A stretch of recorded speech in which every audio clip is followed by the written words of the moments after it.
हम एक सच्चे मसीही सेवक की बात करते हैं तो एक नाम हमारे मन में सबसे पहले आता है, अपोस्टल अंकुर नरूला जी। वे न केवल भारत में बल्कि पूरी दुनिया में परमेश्वर के महान दास के रूप में पहचाने जाते हैं। उनकी सेवकाई, उनका प्रेम और उनका नम्र स्वभाव लाखों लोगों के लिए एक प्रेरणा है। अपोस्टल जी का हर कदम, हर शब्द केवल एक ही उद्देश्य के लिए होता है, परमेश्वर के राज्य का विस्तार। परमेश्वर ने उनके द्वारा हजारों नहीं लाखों लोगों के जीवन को बदल डाला है। वे हमेशा दूसरों की मदद करने के लिए आगे रहते हैं, चाहे वो गरीब हो, बीमार हो। अपोस्टल अंकुर नरूला जी कभी किसी को नीचा नहीं दिखाते।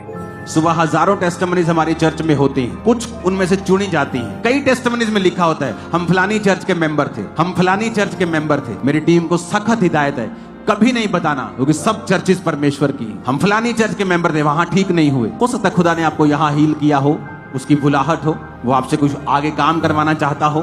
तो इसका मतलब ये नहीं है कि मैं छोटी चर्च को शर्मिंदा करूं।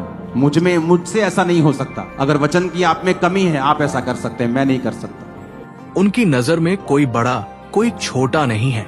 सब परमेश्वर के दास है। जहाँ दुनिया ओहदे और भीड़ देखकर सम्मान देती है, वहाँ अपोस्टल जी हृदय देखकर गले लगाते हैं। एक भी पास्टर मेरे ऐसा नहीं था जो मेरे घर में आया हो और मैंने दूध से उसके पांव साफ ना किए हों और फ्लावर्स के साथ उन्हें साफ ना किया हो।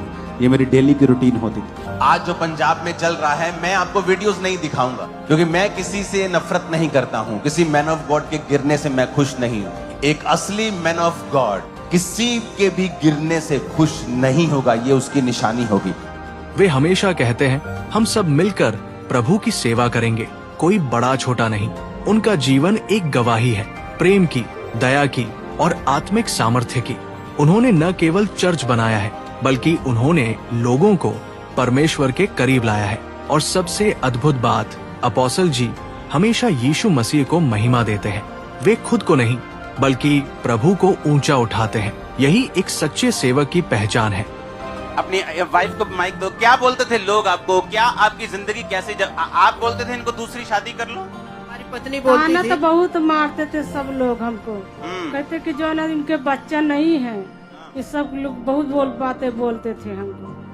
और एक पास्टर जी है लुधियाना का, वो चैलेंज दिया है कि खामड़े से आपको आशीष नहीं मिलेगी।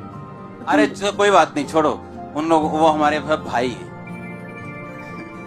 Wow, what a great man of God. वो कभी किसी की निंदा नहीं करते हैं, न किसी को नीचा दिखाने में बिलीव करते हैं। यही एक सच्चे और ग्रेट मैन ऑफ गॉड की निशानी है।